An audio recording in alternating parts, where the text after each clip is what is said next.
Her husband gave her to a mountain man as punishment for not bearing sons. That's what the town whispered after church, as she was handed off like livestock in front of God and everyone. They said the man who took her was half ghost, half savage, silent, scarred, and living where no roads go. She expected cold hands, maybe worse. But what she found was a fire lit, and eyes that didn't flinch when they saw her. And just when the snow began to fall, so did secrets, buried deep, tied to blood, land, and a name she never asked to carry. Now they all want what she's holding. But when the law turns its badge and the church turns its face, who will ride with the woman they gave away? Every time I see your comments, I'm reminded how stories connect us across distances, backgrounds, and hearts. If values like respect, courage, and compassion still guide you, then you're part of this story too. The late summer sun cast long shadows across Hollow Rock's dusty main street as the congregation filed out of the weathered clapboard church. The white-painted building stood stark against the Montana sky, its bell tower reaching toward heaven like a pleading finger. Hannah Lou Braddock's heart quickened as her husband, Thaddeus, gripped her arm and steered her toward the gathered townspeople. "Brothers and sisters," Thaddeus's voice boomed across the churchyard. "The good book tells us that a wife's duty is to bear fruit." His fingers dug deeper into Hannah's flesh. "After 7 barren years, I can no longer abide this failure." Hannah's cheeks burned as whispers rippled through the crowd. Women who'd shared recipes and quilting circles now averted their eyes. The baker's wife clutched her own swollen belly protectively. "Therefore," Thaddeus continued, "I hereby dissolve my connection to Hannah Lou." He yanked her forward, making her stumble. "Fletcher, come claim what we discussed." From the shadows of the livery stable emerged Cade Fletcher, the mountain man they called Bear Man. His buckskins were worn but clean, his dark hair touched with silver at the temples. He moved with the quiet grace of a hunter, saying nothing as he led forward a sturdy pack mule loaded with prime furs. 3 dozen beaver pelts, Thaddeus announced, plus the mule and that fine Kentucky whiskey. He pulled a bottle from his coat with flourish. "Fair trade for damaged goods, wouldn't you say?" Hannah's legs trembled as Thaddeus shoved her toward Cade. The trapper's face remained impassive, but his eyes held something Hannah couldn't name. Not pity, not desire, but perhaps understanding. "Go on then," Thaddeus sneered. "You're his problem now." Cade's calloused hand steadied her elbow as she mounted the mule. He swung up behind her on his own horse, a rangy bay. Without a word, he clicked his tongue and turned their mounts toward the mountain trail. The whispers followed them out of town. Hannah kept her spine straight, though tears threatened. She would not give them the satisfaction of seeing her break. The trail wound higher into the bitterroots as afternoon stretched into evening. The mule's steady gait jostled Hannah's stays until each breath became torture. Her Sunday-best boots, meant for church floors, not mountain paths, pinched with every step. Cade spoke not a word, but occasionally his hand would steady her when the trail grew treacherous. As the sun sank behind the peaks, they crested a ridge to reveal a small cabin nestled in a protected hollow. Smoke curled from its stone chimney and a neat woodpile lined one wall. Hannah's new owner? Husband? What was she to call him? Dismounted first, then helped her down with surprising gentleness. Her legs nearly buckled as they touched earth. 7 hours in the saddle had left her muscles trembling. The cabin door creaked open to reveal a single room, neat but spare. A bed occupied one corner, its quilt patched but clean. A pot-bellied stove squatted in the center, and dried herbs hung from the rafters. Cade lit a brass lantern, its warm glow softening the shadows. He gestured to a pot of beans warming on the stove, then to the bed. When Hannah hesitated, he shook his head and pointed to himself, then to a bedroll near the hearth. The meaning was clear. The bed was hers alone. Hannah sank onto a rough-hewn chair, her corset stays digging into her ribs like accusing fingers. Cade spooned beans into a tin plate and set it before her with a chunk of cornbread. Then he turned his back, giving her privacy to eat. The food was simple but hot, the first she'd had since breakfast. As Hannah ate, she watched Cade spread his bedroll by the fire's warmth. His movements were efficient, practiced, a man used to solitude. Yet there was nothing threatening in his manner, nothing to suggest he viewed her as Thaddeus's trade goods. When she finished eating, Cade took her plate without comment. He added wood to the fire, checked the door's latch, then settled onto his bedroll. The lantern's flame painted shadows on the log walls as Hannah perched on the edge of the bed, still fully dressed. She waited for demands, for cruel words, for rough hands, but Cade simply pulled his blanket up and turned toward the fire, leaving her to find her own way in this strange new world. In the distance, a wolf howled, a lonely sound that echoed Hannah's heart. Yet somehow, in this bare cabin with this silent man, she felt safer than she had in years beneath Thaddeus's fine roof. Hannah lay rigid in the unfamiliar bed, her body tense beneath the rough wool blanket. The cabin's darkness pressed around her, broken only by the dying embers in the hearth. Every creak of the settling logs made her flinch. She waited for heavy footsteps, for demanding hands, the treatment she'd known from Thaddeus when his moods turned dark. But the only sounds were the gentle pop of the fire and Cade's steady breathing from his place on the floor. He'd spread a woven mat near the hearth and wrapped himself in a thick buffalo robe, keeping a respectful distance that seemed as natural to him as breathing. The night hours crept by. Hannah dozed fitfully, her dreams filled with the sneering faces of townspeople and Thaddeus's cruel voice announcing her worth in pelts and whiskey. When she finally drifted into true sleep, it was with her arms wrapped tight around herself as if holding her scattered pieces together. Morning light filtered through the cabin's single window, rousing her. Hannah blinked, momentarily confused by the unfamiliar ceiling beams. A tin cup steamed on the small table beside the bed, dark coffee sending tendrils of warmth into the cool air. Next to it sat a bowl of beans, simply prepared but hot. The cabin was empty. Through the window she could see Cade in the yard, his powerful shoulders rising and falling as he swung an axe.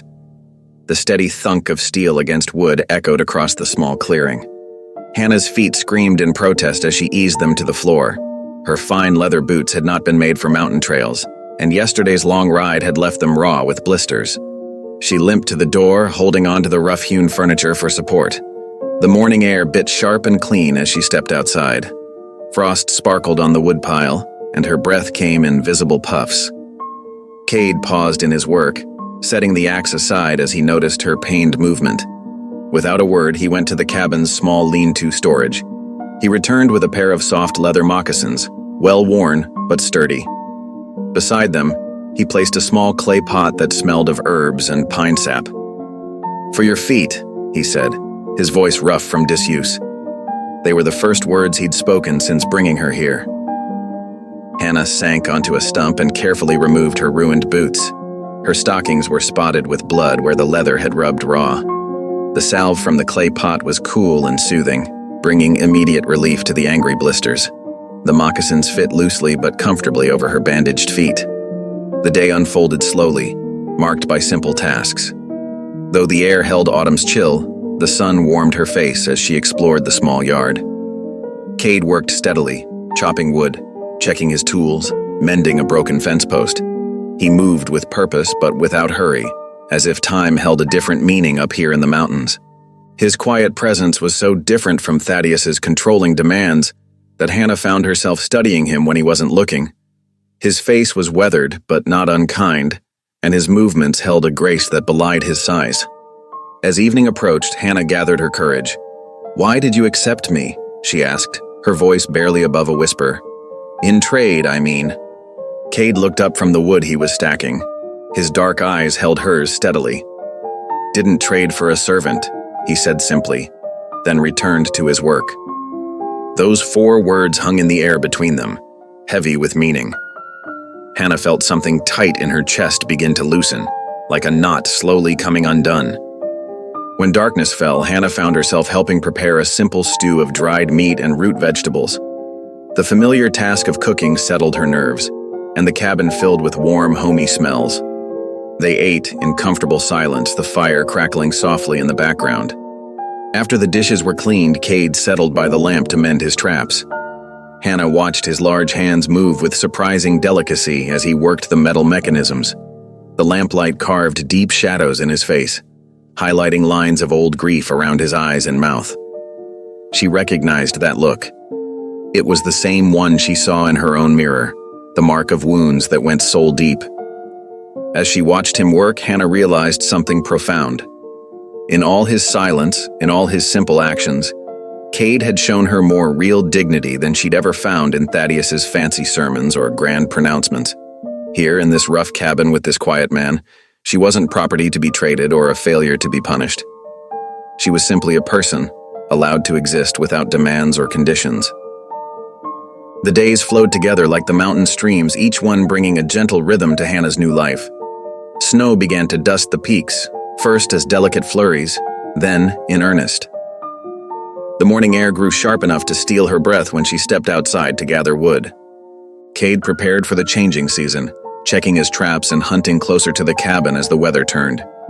Before each departure, he left her supplies laid out with careful thought: flint and steel for the fire, matches wrapped in oilcloth, and rough notes scratched onto scraps of paper. His handwriting was awkward but clear, warning her about wind through the chimney or how to bank the coals. During his absences, Hannah found purpose in small tasks. She swept the packed earth floor, organized his scattered tools, and aired out musty furs. The cabin slowly transformed under her touch, not into something fine, but into something that felt more like home. One morning, while storing a fresh sack of flour in the root cellar, her hand brushed against a wooden box pushed far back on a shelf. Dust coated its surface, speaking of years untouched. She hesitated, knowing she shouldn't pry, but something about its careful placement drew her attention. Inside, wrapped in soft deerskin, lay 3 treasures: a leather-bound ledger decorated with Comanche symbols, a tiny beaded moccasin sized for a child's foot, and a necklace of silver and turquoise that caught the dim light. Hannah's fingers hovered over them, recognizing these weren't just possessions but pieces of someone's heart. That evening, as darkness settled thick around the cabin, she heard Cade's voice carrying softly through the wall. She paused in her mending, listening. The words were foreign, Comanche prayer flowing like water over stones. His voice held a gentleness she'd never heard before, filled with reverence and old pain. Hannah bowed her head, letting him have this private moment. She thought of the treasures in the box, understanding now they were more than simple keepsakes. They were memories, precious and sharp as broken glass. When Cade returned from hunting the next day, his boots heavy with snow, he saw immediately that something had shifted. Perhaps it was the way she glanced at the root cellar door, or how her eyes held questions she was too kind to ask. He set his rifle aside and stood quiet for a long moment, snow melting from his coat. "My wife made that," he said finally, his voice low and rough. "Our boy wore that." 5 simple words that carried the weight of mountains. Hannah nodded, her throat tight with understanding. She didn't press him for more. His voice had held enough pain to fill all the valleys between here and town. Instead, she served him cornbread and rabbit stew, letting comfortable silence fill the space between them. Outside, snow fell in thick curtains, blanketing the world in white. The wind moaned through the pines, but inside the cabin, the fire crackled warm and steady. Hannah watched the flames dance, thinking about the items in the box. She thought about the townspeople who whispered about Cade, calling him that savage when they thought no one could hear. But she saw something different now. She saw a man who had loved deeply enough to learn his wife's prayers, who had kept his son's tiny moccasin like it was made of gold. She saw someone who had lost everything but still found the grace to show kindness to a stranger. The howling wind rattled the window, but Hannah felt no fear. For the first time since being traded away like unwanted goods, she felt truly warm. Not just from the fire, but from something deeper. The warmth that comes from understanding, from seeing truth instead of rumors, from finding humanity in unexpected places. Cade added another log to the fire, its light catching the silver threads in his dark hair. His movements were careful, deliberate, like a man who had learned to carry his grief with dignity. Hannah picked up her mending again, letting the quiet settle around them like the snow outside, soft and clean and new. The storm howled through the mountains like a living thing, piling snow in drifts taller than a man. The narrow trail that connected Cade's cabin to the world below disappeared entirely, swallowed by white. Days stretched into weeks as winter settled hard around them. Their food stores began to shrink. Hannah watched with growing concern as the flour sack grew lighter, the dried beans fewer. But Cade remained steady, showing no trace of worry. Instead, he began to teach her. "Here," he said one morning, hanging strips of fresh venison in the smokehouse. "Watch close." His rough hands moved with practiced grace as he demonstrated how to cut the meat just so, how to position it over the smoldering fire. "Too much heat cooks it, too little won't cure it. Listen to the sound of the smoke." Hannah learned to read the different colors of wood smoke, to feel the right texture of meat as it dried. Her hands grew confident with the knife, no longer hesitating over each cut. The work was methodical, almost peaceful. In the evenings, Cade taught her to render tallow from deer fat, the process filling the cabin with a rich, warm smell. "Good for candles," he explained, stirring the pot carefully. "For soap, too. Nothing goes to waste up here." They fell into an easy rhythm. Hannah kept the cabin, tended the fire, and learned Cade's ways of survival. He hunted, trapped, and showed her the skills that had kept him alive in these mountains. They spoke little, but the silence between them grew comfortable, like a well-worn blanket. Then one afternoon, the quiet was broken by an unexpected sound, the crunch of horse hooves in snow. Cade reached for his rifle, but relaxed when he recognized the figure fighting through the drifts. "Postal rider," he said, opening the door, "from the agency." The rider, ice crusted in his beard, handed over a single envelope before hurrying back down the trail. The letter was addressed to Hannah, the paper wrinkled and stained from its long journey. The postmark showed it was 3 weeks old. "From Pastor Tolliver," Cade said, studying the return address. He held the letter out to Hannah, but her hands trembled too much to take it. "Would you?" she whispered. "Would you read it?" Cade nodded, breaking the seal. His voice, usually so quiet, filled the cabin as he read, "Dear Mrs. Braddock, I write with grave news. Your husband, Thaddeus Braddock, is dead. He was shot during a drunken dispute with one of his ranch hands 2 nights ago. The matter is being investigated, but witnesses say he drew first. I must inform you that his will, filed with the territorial court, leaves all property and holdings to his rightful wife or her designee. As no formal divorce was ever registered, you remain, in the eyes of the law, his widow and sole heir to the Braddock estate. Please exercise caution. There are those who would contest this inheritance. God keep you safe, Pastor Elias Tolliver." The letter crackled as Cade lowered it. Hannah sat very still, her face pale as the snow outside. The implications of the news settled over them like frost. "Then folk will come for you," Cade said simply. His words carried no judgment, just the weight of truth. Hannah wrapped her arms around herself, suddenly cold despite the warmth of the fire. The Braddock estate was vast, thousands of acres, hundreds of head of cattle, contracts with the army for beef. Men had killed for far less in these territories. The wind moaned around the cabin corners and Hannah shivered. She looked at Cade, seeing the concern in his dark eyes. He didn't need to say more. They both knew that their quiet routine, the peace they'd found in this mountain sanctuary, was about to end. The letter lay on the table between them, innocent as a snake in the grass. Outside, the storm continued its relentless assault, but now every gust of wind, every creak of timber, carried a new tension. Somewhere below, in the valleys they'd left behind, wheels were already turning, plans being made. The mountains had kept them safe, hidden away from the world's complications, but paper and ink had found them anyway, bringing trouble on winter winds. Night settled deep over the mountain cabin. The fire crackled in the hearth, casting dancing shadows on the rough-hewn walls. Hannah sat cross-legged before the flames, turning the turquoise necklace over and over in her fingers. The firelight caught the smooth stones, making them glow like captured pieces of sky. Cade sat in his usual spot, a respectful distance away, whittling a piece of pine. The soft scrape of his knife against wood filled the silence between them. Hannah traced the intricate beadwork, marveling at the careful craftsmanship. "She made it herself," Cade said suddenly, his voice barely above a whisper. "Learned from her grandmother. Said every bead was a prayer." Hannah looked up, surprised by this voluntary sharing. Cade's face was half hidden in shadow, but she could see the old pain etched there. "What happened to them?" she asked softly, though part of her feared the answer. Cade's knife stilled. He stared into the fire for a long moment before speaking. Federal marshals came to our village, said they were looking for horse thieves. His voice grew rough. Thaddeus and his men rode with them. Volunteers, they called themselves. Hannah's heart clenched. My husband helped do that? Cade nodded once, a sharp movement. There were no horse thieves, just women, children, old ones. He set down his knife, his hands trembling slightly. My wife, our boy, they didn't spare anyone. The necklace felt heavy in Hannah's hands. She thought of Thaddeus, how he'd preached about righteousness every Sunday, how he'd quoted scripture while dealing out cruelty.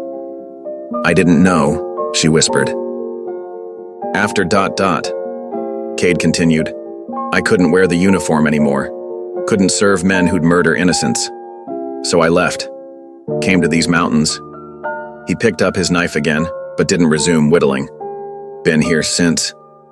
Hannah watched the flames, sick with the knowledge of what Thaddeus had done. The man who'd cast her aside for barrenness had helped destroy a family, a community. The pieces of her past were shifting, revealing ugly truths beneath. They sat in silence until the fire burned low. When Hannah finally spoke, her voice was firm. I need to go to town. Cade looked up sharply. Snow's coming. Before it does, then. She met his gaze steadily. That letter changes everything. I need to know what's happening. Deputy Reed Harlan, Cade said, the name carrying a warning. He'll be watching for you. Hannah remembered the young deputy, how he'd courted her before Thaddeus. His charm had always seemed too polished, his smile never quite reaching his eyes. He was sweet on me once, she acknowledged. More than that. Cade stood, moving to add wood to the fire. He's ambitious. Your name on that will is like gold in his hands, a door to power. All the more reason to go, Hannah insisted. I won't hide while others decide my fate. Cade studied her for a long moment, then nodded. We'll need supplies, warm clothes.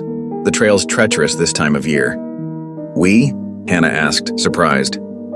Can't let you face them alone. He began listing what they'd need, his voice practical now. Blankets, food that'll keep. Might have to shelter in caves if the weather turns. Hannah clutched the necklace, its weight a reminder of all that had been lost, all that might still be lost. But she couldn't hide in these mountains forever, no matter how safe they felt. The truth of Thaddeus's crimes, the inheritance he'd left behind, these were burdens she had to face. They spent the rest of the evening preparing, gathering supplies, checking equipment. Cade showed her how to pack for mountain travel, how to distribute weight evenly in saddlebags. His instructions were clear, patient, born of years of survival in these harsh lands. The fire burned down to embers as they worked, and outside the wind picked up, carrying the promise of snow. Time was short. Soon the passes would be blocked, the town cut off until spring. Whatever they meant to do, it had to be done quickly. Hannah carefully wrapped the turquoise necklace and returned it to its box. The simple act felt like a promise, to honor the truth, to seek justice, to remember those who had been silenced. Tomorrow they would begin their journey down the mountain toward whatever waited in the valley below. The journey down from Cade's mountain cabin took 2 long days. Hannah's mule picked its way carefully along the steep trail while Cade led their small wagon loaded with supplies. The November wind cut sharp, carrying the bite of coming winter. They spoke little, saving their breath for the hard travel, but Hannah found comfort in Cade's steady presence ahead of her on the path. As they approached Hollow Rock, the first wisps of chimney smoke appeared against the gray sky. Hannah pulled her shawl tighter, steeling herself.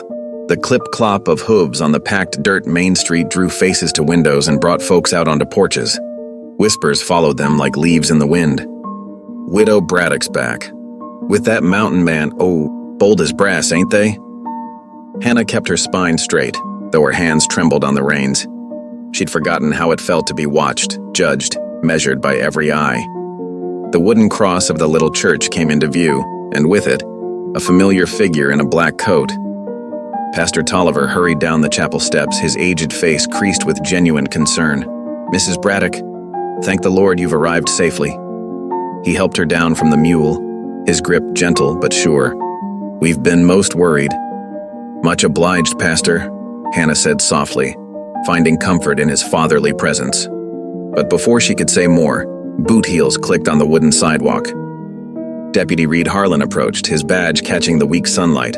His smile was wide, too wide, like a wolf trying to look friendly. "Well now, if it ain't our Hannah Lou, come back to claim what's rightfully hers." His eyes slid past her to Cade and his smile thinned. "Though some might question the company she's keeping." Cade said nothing, continuing to secure the wagon and animals. His silence seemed to irritate Harlan all the more. "Now, Hannah," the deputy continued, his voice thick as honey but twice as sticky, "I've arranged proper lodging for you with the widow Parker. No need for you to stay anywhere. Unsuitable." He shot another pointed look at Cade. Hannah felt her chin lift. "That's kind, deputy, but I'll be staying in the chapel's back room." She glanced at Pastor Tolliver, who nodded his approval. "And Cade stays with me." Harlan's face darkened for just a moment before his smile returned.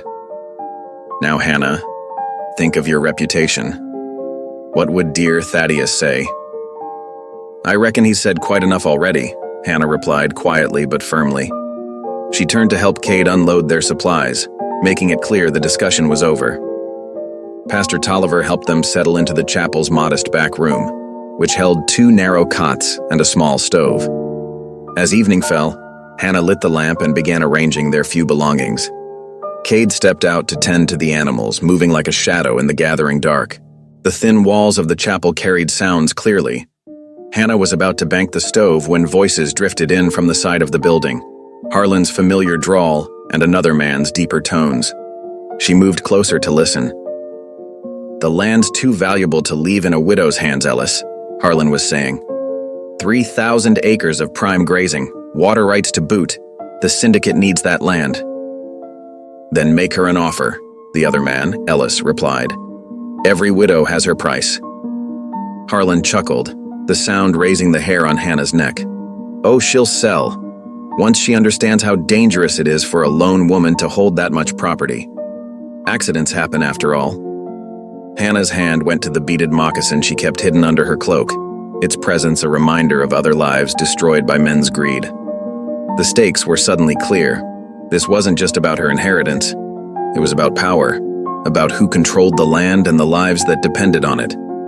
She thought of Cade's lost family, of Thaddeus's role in that tragedy, of all the quiet violence that had shaped this territory. The syndicate men might wear suits instead of war paint, but their hunger for land was just as fierce, their methods just as brutal. When Cade returned, he found her sitting by the stove, her face set in determined lines. "They mean to take it all," she whispered, "just like they took your people's land." Cade nodded once, understanding in his dark eyes. He added wood to the stove, and they sat in silence as night settled over Hollow Rock, each lost in thought about the battle that lay ahead. Morning light filtered through the dusty windows of the county clerk's office, casting long shadows across the worn wooden floor. Hannah smoothed her skirts nervously as she and Cade waited for Mr. Peterson, the elderly clerk, to fetch the necessary paperwork. The office smelled of ink and old leather bindings, with rows of land records stretching toward the ceiling. "Here we are," Mr. Peterson wheezed, setting down a stack of documents. His wire-rimmed spectacles caught the light as he squinted at the papers. "The last will and testament of Thaddeus Braddock, may he rest in peace." He cleared his throat. "Everything appears to be in order for the transfer of ownership to you, Mrs. Braddock, as his legal widow." Hannah dipped the pen in ink, her hand steady despite the weight of the moment. Just as she was about to sign, Cade stepped forward, drawing something from his coat, an old leather-bound ledger, its pages yellow with age. "Sir," he said quietly, his voice rough from disuse, "there's something you need to see first." Mr. Peterson blinked in surprise. It was perhaps the most words he'd ever heard from the mountain man. Cade carefully opened the ledger, revealing carefully drawn maps and neat columns of text in both English and Comanche. From a pocket, he produced a small carved stone marker, weathered but still showing clear tribal symbols. "This is a treaty marker," Cade explained, setting it gently on the desk. "And these papers show the original boundaries of Comanche territory. The northern section of the Braddock Ranch, nearly 1,000 acres, was seized illegally during the raids of 1867. Hannah's breath caught. She knew what those raids had cost Cade, knew the price his family had paid. Mr. Peterson adjusted his spectacles, peering at the documents with growing concern. "These appear authentic," the clerk muttered, running his finger along the neat rows of surveyor's marks. "But I don't see how—" "I want to split the property," Hannah interrupted firmly. "The stolen portion should be returned to its rightful owners, the surviving members of the Comanche family, if they can be found." A sharp intake of breath from the doorway made them all turn. Deputy Harlan stood there, his face darkening like a thundercloud. "Now see here," he began, stepping into the office. "You can't just give away valuable ranch land based on some old Indian papers." "These aren't just papers," Cade said quietly. "This is truth." Hannah straightened her spine. "I have the legal right to dispose of my property as I see fit, Deputy Harlan, and I choose to right an old wrong." Mr. Peterson cleared his throat nervously, glancing between them. "Well, yes, technically Mrs. Braddock has that right, but such a transfer would require extensive documentation, proof of tribal lineage, approval from the Indian agent." He shuffled through some papers. "It could take weeks, maybe months to process." "Then we'll wait," Hannah said firmly. She turned to face Harlan, whose hand had drifted to rest on his gun belt. "And in the meantime, I'll be staying right here in Hollow Rock to ensure everything is handled properly." Harlan's eyes narrowed to slits. "You're making a mistake, Hannah Lou. Some folks might take offense at you trying to give good Christian land back to its rightful owners," Cade cut in, his voice low but carrying an edge of steel. The two men locked eyes across the office, tension crackling between them. Mr. Peterson hurriedly began filling out forms, his pen scratching in the sudden silence. "I'll need to make copies of these documents," he said, gesturing to Cade's ledger, "and send inquiries to the territorial office about the proper procedures." Hannah nodded, watching as the clerk carefully copied the old boundaries and treaty marks. Each scratch of his pen felt like a step toward justice, toward healing something broken long ago. She glanced at Cade and saw in his face a complex mix of emotions: grief, hope, and something that might have been pride. "I'll file these today," Mr. Peterson said finally, sanding the ink dry. "But as I said, it will take time to process everything properly." "Time we got," Cade said simply, gathering up his ledger and the treaty marker with reverent hands. They left the office together, stepping out into the bright morning light. Behind them, Harlan's boots clicked on the wooden sidewalk as he stalked away, no doubt to report this development to his friends at the cattle syndicate. Hannah knew they'd just set something big in motion, something that would either bring justice or danger, or perhaps both. But watching Cade carefully tuck away the records of his people's loss and their hope for restoration, she knew they'd done right. Whatever came next, they'd face it together. The autumn morning dawned crisp and clear as Hannah and Cade set out for the Indian Agency. Their mules picked their way carefully along the narrow trail, hooves crunching on frost-covered leaves. The leather satchel containing the transfer papers was secured firmly to Hannah's saddle, each step bringing them closer to making things right. Mill Creek lay ahead, its waters running low in the late season. The crossing would be easy, just a shallow ford between weathered banks. Cade rode slightly ahead, his injured shoulder still favoring the side where Hannah's crude stitches held the wound from their journey to town. The first shot cracked through the morning stillness like thunder. Cade's mule reared, nearly unseating him as he clutched his shoulder. Blood bloomed dark against his buckskin jacket. "Get down!" he shouted to Hannah, but it was too late. Men emerged from the brush on both sides of the creek, rifles raised. Deputy Harlan stepped out from behind a cottonwood tree, his badge catching the morning light. "Cade Fletcher," he called out, voice carrying across the water. "You're under arrest for desertion from the United States Cavalry and outstanding charges of theft and murder." Hannah's heart hammered in her chest as more men appeared, ranch hands she recognized from the cattle syndicate's payroll. They had them surrounded. "These charges are false," she cried out, but Harlan was already moving forward, his gun trained steady on Cade. "Ma'am, we're here to protect you from this dangerous man," Harlan said, his tone dripping with false concern. "He's wanted in 3 territories. Been hiding up in those mountains, preying on honest folk." Cade remained still on his mule, blood seeping between his fingers where he gripped his shoulder. His eyes met Hannah's, dark with pain and warning. "Don't fight," they seemed to say. "Not yet." Get down, Fletcher, Harlan ordered. Nice and slow. Cade complied, sliding carefully from his saddle. Two men rushed forward to grab his arms, making him grunt in pain as they wrenched them behind his back. Hannah watched helplessly as they bound his wrists with rope. "The papers," Harlan said, turning to Hannah. "Hand them over." "I will not," she replied, lifting her chin. "Those documents are legal property being delivered to the Indian agent." Harlan nodded to one of his men, who roughly pulled Hannah from her mule. Another grabbed the satchel, tearing it free from her saddle. "This is for your own protection, Mrs. Braddock," Harlan said, taking the papers. "You've been under the influence of this savage deserter, making poor decisions about your property. We're taking you back to town where you'll be safe while we sort this out." "You have no right." Hannah struggled as two men took her arms, but their grip was iron strong. "I have every right," Harlan replied smoothly. "As deputy, it's my duty to protect a widow from being taken advantage of. Fletcher here has been filling your head with lies about land claims, trying to steal your property through false documents." Cade stood silent, blood still seeping from his wound, watching with eyes that burned with controlled fury. Hannah knew he wouldn't risk her safety by fighting back. Not now, not like this. They were separated. Cade was thrown roughly into a wagon, his hands still bound, while Hannah was forced onto her mule. The ride back to Hollow Rock was tense and silent, with armed men flanking them the whole way. In town, they dragged Cade toward the jail while Harlan personally escorted Hannah to the schoolhouse. The small building sat empty, the children's lessons canceled for this impromptu prison. "You'll stay here until we get this sorted," Harlan said, pushing her inside. "For your own good, of course. Can't have you running off and making more trouble."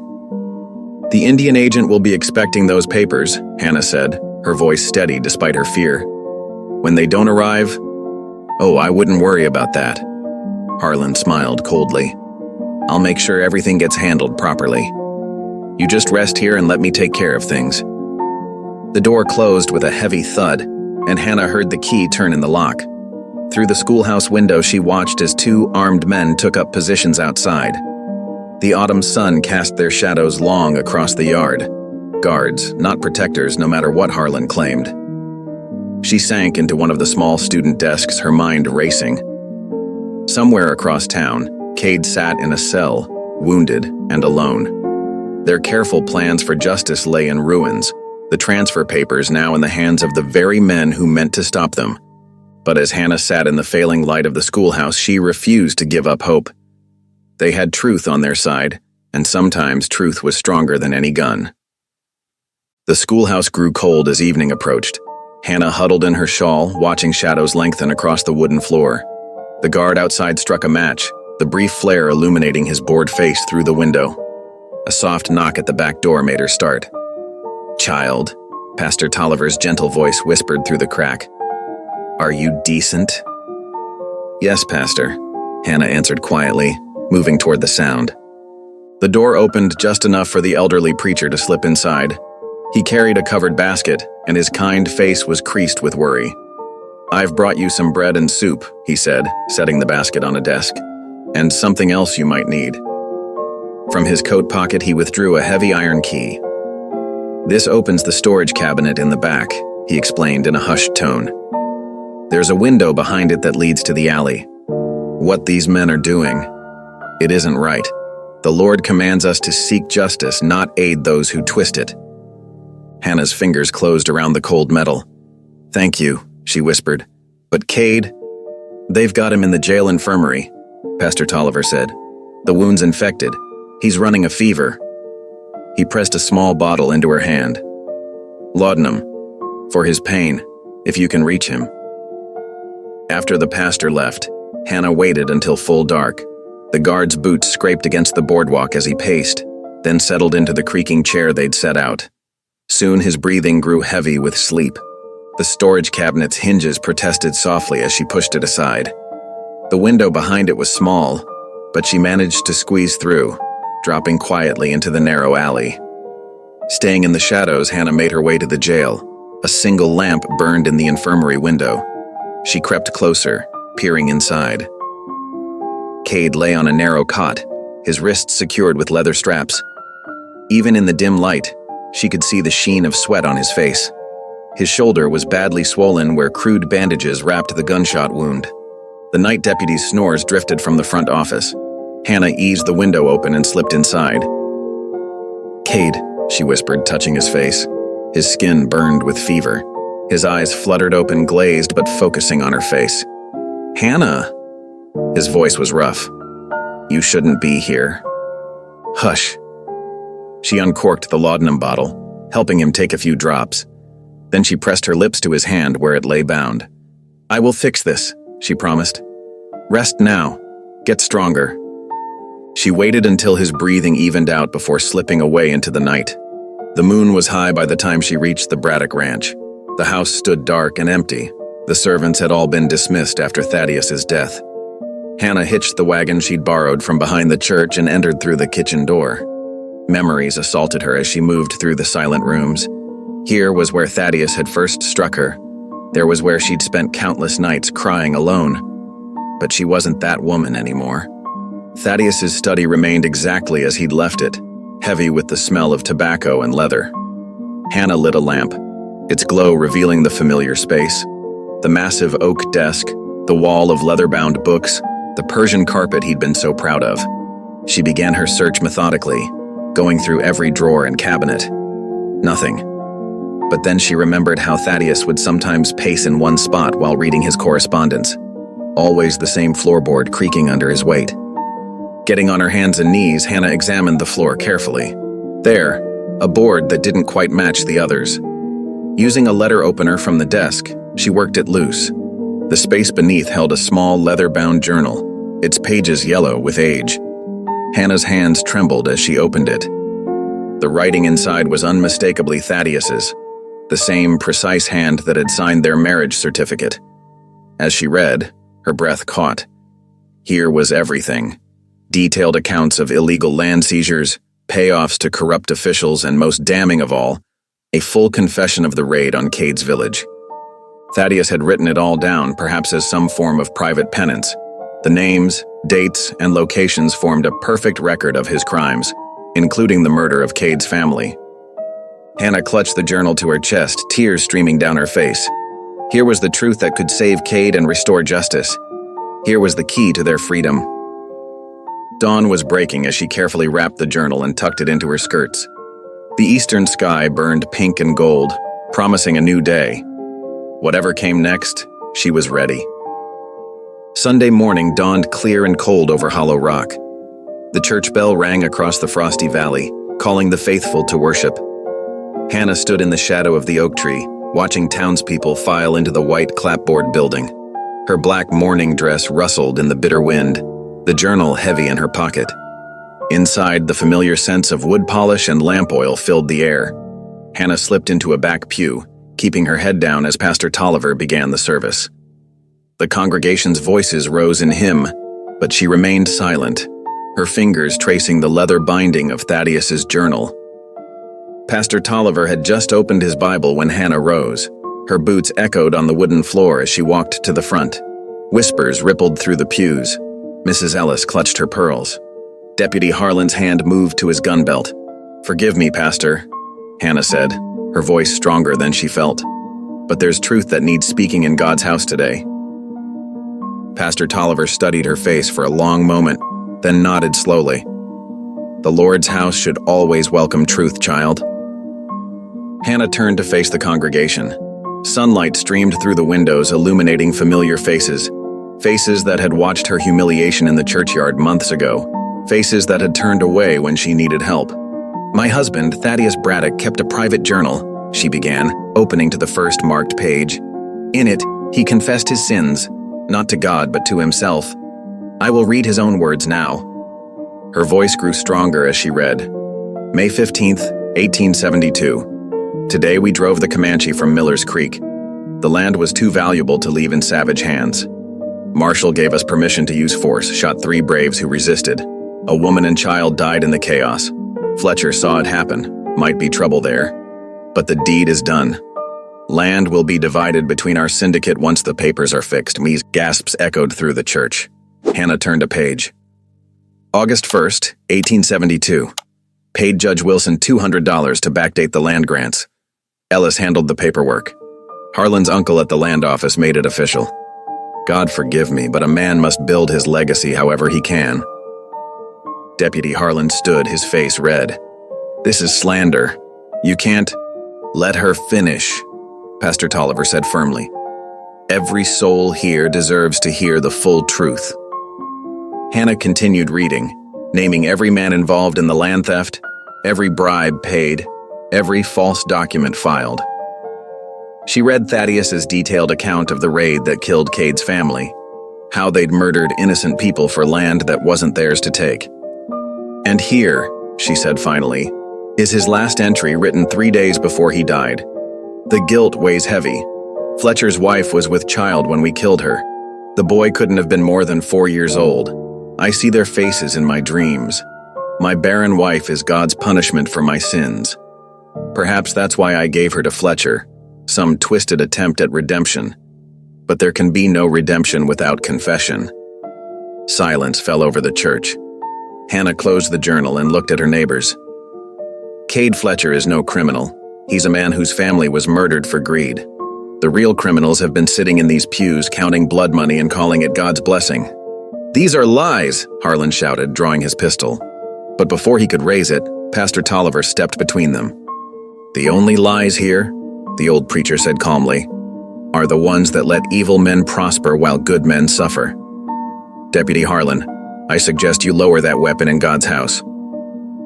Other men stood, honest ranchers and farmers whose lands had never been stolen. They moved toward Harlan, their faces grim. The deputy's hand shook. Then he turned and fled, boots pounding down the church steps. Hannah watched him go, her heart pounding but her voice steady. I've sent copies of this journal to the territorial governor and the federal marshal's office. The truth can't be buried anymore. Murmurs filled the church as people began to realize the full implications. The syndicate's power was built on lies and murder. Harlan's flight was as good as a confession.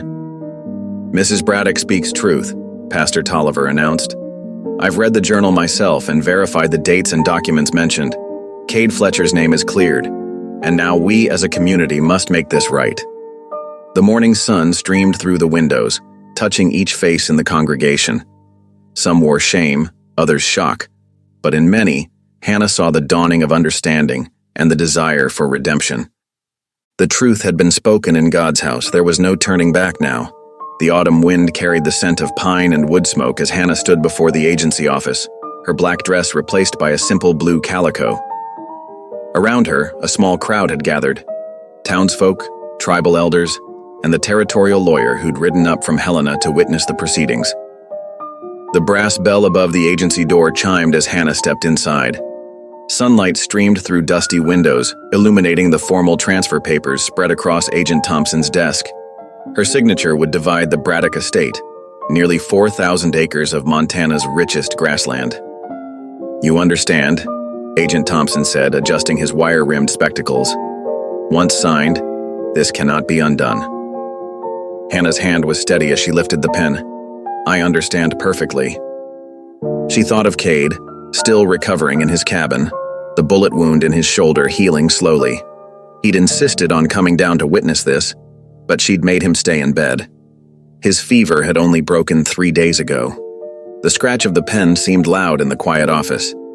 Hannah signed her full name, Hannah Louise Braddock, to both sets of papers. The first would return the stolen acreage to the Comanche band from which it had been taken. The second would establish the new school and orphanage on the remaining land. Outside, wagon wheels creaked as the first cattle drives began. The remaining Braddock herds were being moved to auction in Bozeman. The money would fund the school for years to come. Elder Running Horse, his face weathered like old leather, stepped forward to accept the transfer papers. He spoke in Comanche first, then in careful English. This land remembers the feet of our children. Now it will know them again. Hannah bowed her head slightly the way she'd seen Cade do. It was never mine to keep. The rest of the morning passed in a blur of paperwork and handshakes. Pastor Tolliver had already agreed to serve on the school's board of trustees, along with Elder Running Horse and 2 other tribal representatives. They would build something new here, a place where children from both worlds could learn together. By late afternoon, Hannah's wagon wound up the narrow trail to Cade's cabin. The setting sun painted the mountains gold and purple. Smoke curled from the chimney, and she could see Cade's figure on the porch wrapped in a blanket despite the mild weather. She tied the wagon and climbed the steps, noting how he still favored his left side. The bullet had gone clean through, but the fever had nearly taken him. "You did it then?" he asked quietly. Hannah settled beside him on the rough-hewn bench. "It's done. Elder Running Horse accepted the transfer. The school papers are signed too." She pulled out a folded document. "This is for you." Cade took it with his good hand, scanning the careful legal script. His eyes widened slightly. "This makes me a trustee." "The children will need someone who understands both worlds," Hannah said. "Someone who can teach them to track and trap, to read the weather and the land. Someone who knows the old stories." A lone meadowlark called from the timber. Cade folded the paper carefully. "Why?" he asked finally. Hannah looked out over the valley where the first stars were appearing. "I'm not giving this land away," she said softly. "I'm giving it back. Back to the people it belonged to. Back to the children who deserve a future built on truth, not lies." She turned to face him. "Back to the memory of your wife and son, who should have lived to see this day." Cade's eyes glistened in the fading light. He reached for her hand, his calloused fingers gentle against her skin. They sat in comfortable silence as darkness settled over the mountains. Below, in hollow rock, lamps were being lit. The town was changing, Hannah knew. Deputy Harlan's flight had broken the syndicate's power. Other men had stepped forward to confess their parts in the land theft, seeking to make amends. It wouldn't be easy, building trust between two peoples who'd known so much pain. But it would be right. "Your wife," Hannah said quietly. "What was her name?" "Morning Star," Cade answered, his voice rough with memory. "And our boy was called Little Bear." Hannah squeezed his hand. "Then we'll put their names first in the school records. They'll be remembered." The mountain air grew cooler as night deepened. In the distance, a coyote called, a lonely, hopeful sound that echoed through the timber. Tomorrow would bring more changes, more challenges. But tonight, sitting beside Cade on his cabin porch, Hannah felt the rightness of what she'd done settling into her bones like a prayer. Spring came early to the Bitterroot Mountains that year. The last patches of snow melted away, revealing tender green shoots pushing through dark soil. Hannah stood in what remained of the cabin's old garden, watching Cade turn over the earth with steady strokes of his spade. The wound in his shoulder had healed well, though he still rolled it carefully some mornings. Now his movements were sure and strong as he worked the ground, preparing it for new life. "My grandmother had a garden like this," Hannah said, kneeling to clear away dead leaves. "She grew healing herbs alongside her vegetables, said that's how the good Lord meant it to be." Cade nodded, pausing to wipe his brow.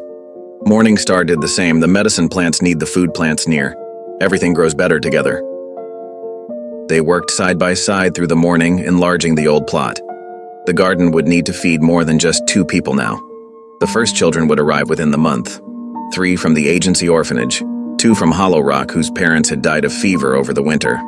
Above them, the cabin's new roof gleamed with fresh-cut shingles. They'd spent weeks repairing it, Hannah handing up boards while Cade hammered them into place. The inside had been transformed too. Fresh whitewash brightened the walls, and Hannah had sewn new curtains for the windows.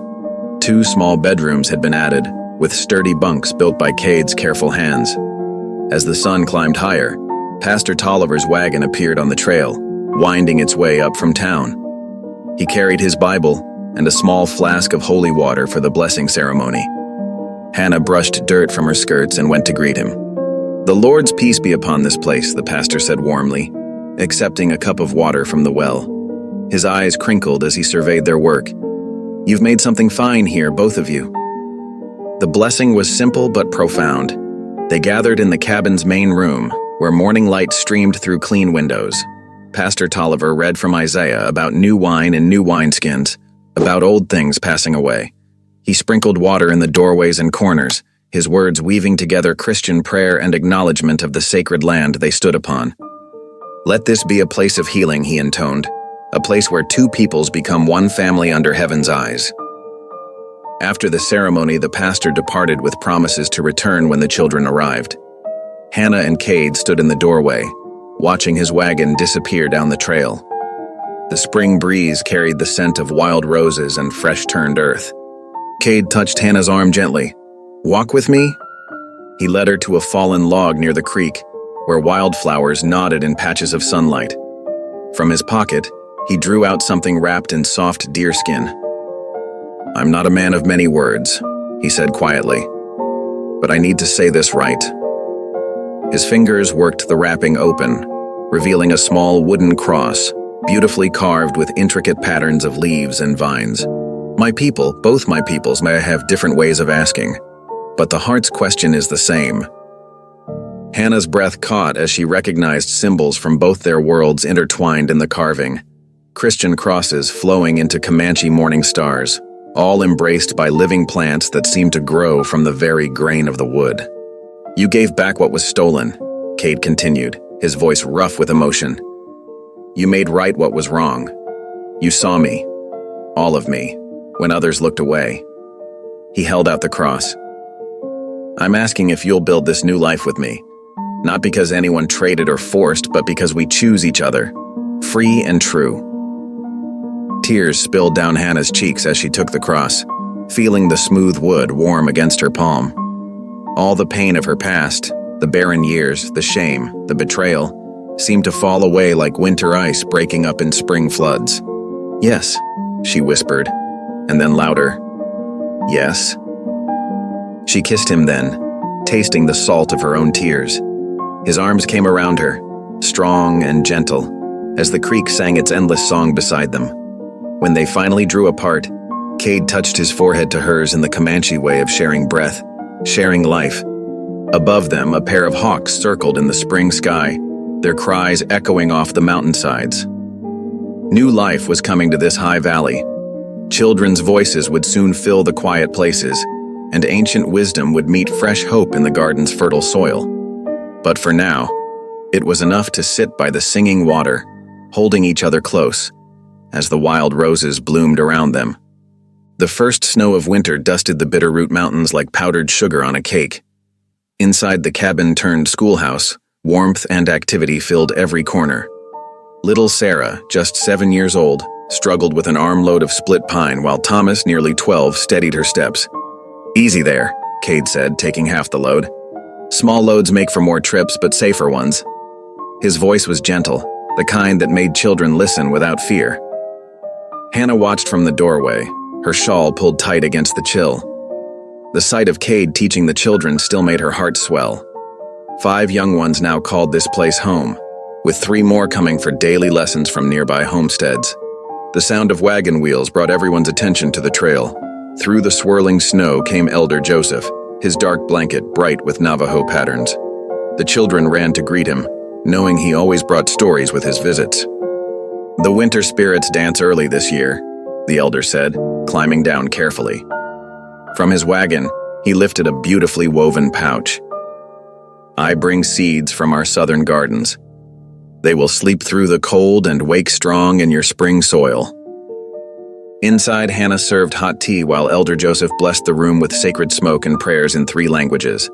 The children sat transfixed as he explained how each seed held stories of its own people, its own journey. Later, as evening drew its purple curtain across the mountains, the family gathered around the hearth. Cade's voice, once so rarely heard, filled the room with ancient words. "The Lord is my shepherd, I shall not want. He maketh me to lie down in green pastures." Sarah, curled against Hannah's side, watched the firelight play across Cade's face. "Miss Hannah," she whispered, fingers twisting in her nightdress, "was Mr. Cade always this kind?" Hannah's hands moved steadily through the girl's long hair, braiding it for sleep. She caught Cade's eye across the room, saw the shadow of old pain fade into the light of now. "No, little one," she said softly. "He learned it the hard way, like me." The fire crackled, sending sparks up the chimney like tiny stars. Outside, snow continued to fall, blanketing the garden where food and medicine grew side by side.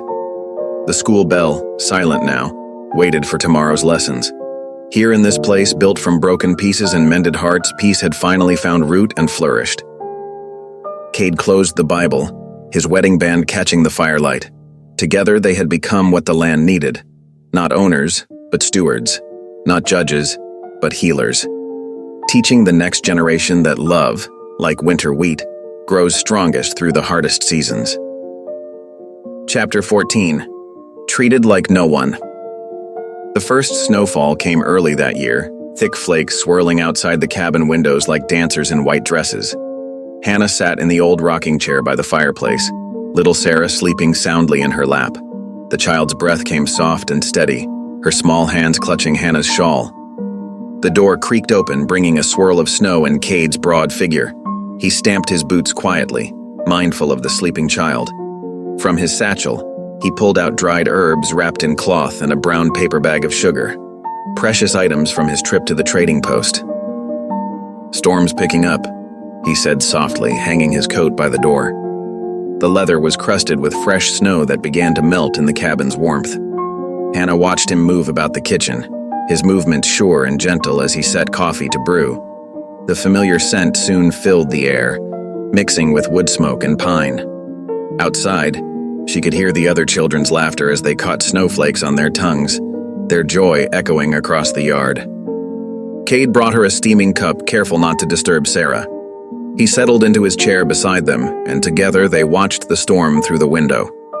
The silence between them was comfortable, like a well-worn quilt. Hannah turned to look at him, this man who had changed everything. The firelight caught the silver in his hair, the quiet strength in his face. "When he gave me away," she said softly, "I thought I was nothing. But you never once made me feel less than whole." Cade's eyes met hers, deep and steady as mountain pools. "You were never broken," he answered simply, the words carrying the weight of absolute truth. Sarah stirred in Hannah's lap but didn't wake. Outside, Thomas called to the others, their boots crunching in the fresh snow as they built what sounded like a fort. The home was warm, filled with the kind of peace Hannah had once thought impossible.